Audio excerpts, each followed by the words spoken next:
Buen día, mi nombre es Nora Martínez, soy estudiante de Contaduría Pública de la Universidad Minuto de Dios. El día de hoy, junto a mi compañera Jalisme Sánchez y Jenny Larrota, tendremos la oportunidad de explicarles un tema sobre la importancia y los propósitos de la planeación en la auditoría, de entre los cuales le vamos a hablar los procedimientos de conocimiento de clientes, la evaluación de riesgos de negocios y los procedimientos analíticos previos que se deben tener en cuenta. Bueno, los procedimientos de conocimiento del cliente, teniendo en cuenta que gran parte de la auditoría tiene que ver con la obtención de información para ayudar a que el auditor pueda evaluar los riesgos correspondientes que se pueden encontrar en la compañía. Entonces, es importante que el auditor decida un nuevo cliente, investigando a fondo el sector y si son convenientes. ¿Por qué? Ejemplo, cuando los clientes no tienen integridad y no saben sobre las responsabilidades legales que tiene el auditor, discuten sobre sus honorarios. O cuando se haya creado una empresa y se refleja de que esta ha tenido un crecimiento considerablemente acelerado. Entonces, para este tipo de negocio no es conveniente realizar un tipo de auditoría.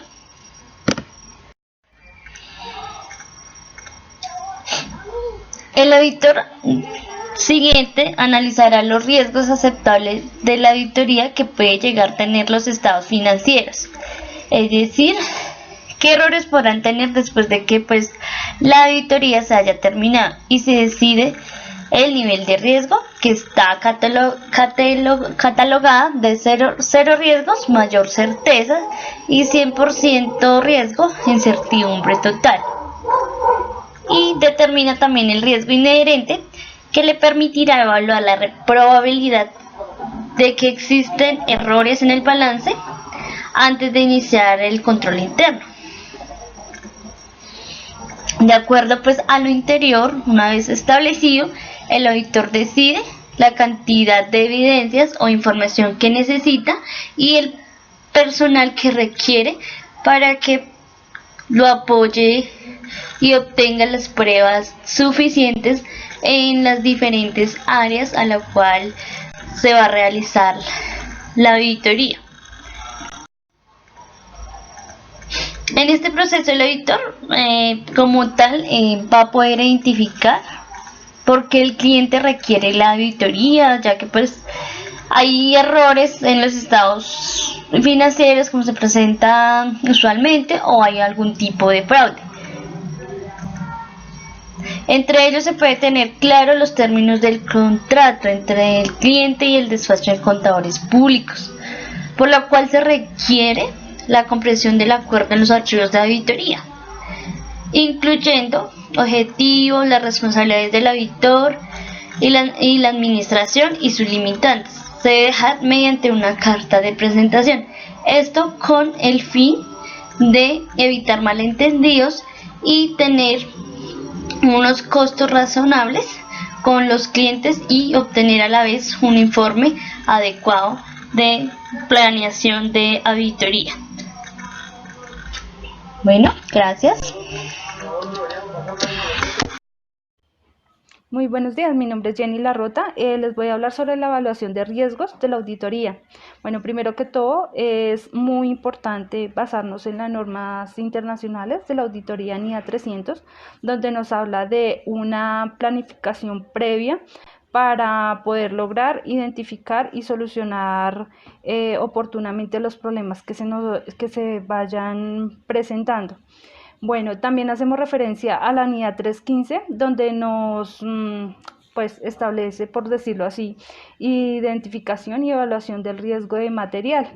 Debemos adoptar con profesionalismo, evaluar los riesgos importantes y significativos para un procedimiento de auditoría. Entonces, por lo anterior, les voy a explicar más detalladamente los riesgos, la evaluación de los riesgos de auditoría.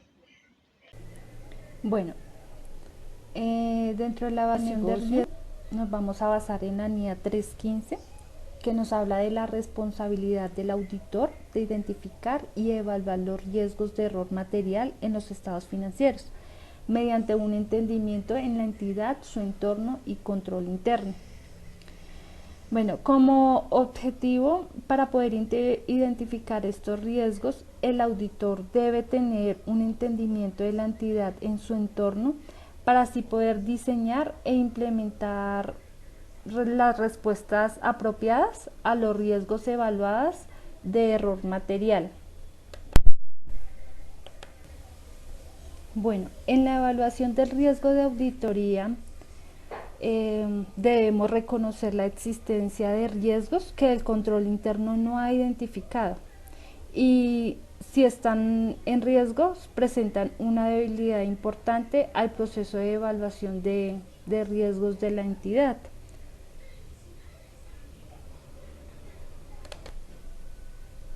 Bueno, dentro de la identificación de los factores de evaluación, pues primero que todo necesitamos reconocer los factores importantes en el proceso de evaluación del riesgo de auditoría. Estos factores de evaluación se basan en la probabilidad y las consecuencias. En la NIA requieren que el auditor obtenga pues un entendimiento en la entidad, su entorno y control interno para el desarrollo de la auditoría, por lo cual es importante o pues enfatizo mucho en conocer la entidad, la naturaleza de la entidad, la estructura de gobierno y propiedades, también los clientes y proveedores, el marco de referencia e información, los objetivos, las estrategias, el marco legal, para poder conocer con exactitud la empresa. Bueno, y para finalizar, pues se debe dar o emitir un informe detallado y completo para la empresa para la cual estamos dando esta información que ya pudimos identificar. Muchas gracias.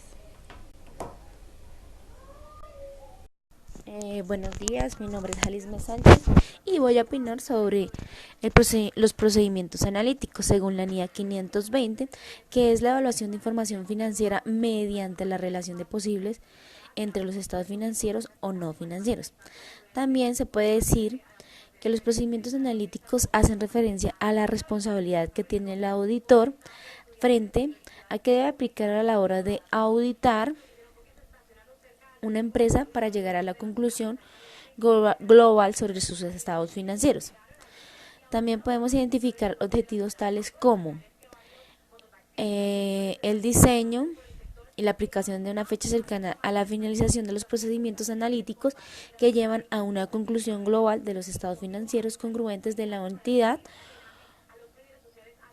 o también a obtener evidencia relevante y fiable mediante los procedimientos analíticos sustantivos. Bueno, para hacer este tipo de procedimientos se debe tener en cuenta algunos requerimientos. Los más importantes son diseñar y aplicar procedimientos sustantivos que el auditor debe establecer si son adecuados con el fin de afirmar y evaluar la fiabilidad registrada por los ratios, teniendo en cuenta la fuente, la naturaleza y la comparabilidad y sobre todo su relevancia de la información disponible. También se definirá una expectativa registrada y se evaluará además de identificar y cuantificarla. En caso de que se encuentren incongruencias o variaciones, el auditor debe investigar mediante la indagación o aplicación de otros procedimientos según lo que requiere para llegar a una conclusión de lo que está pasando en los estados financieros de la entidad a la cual se aplicará la auditoría. Muchas gracias.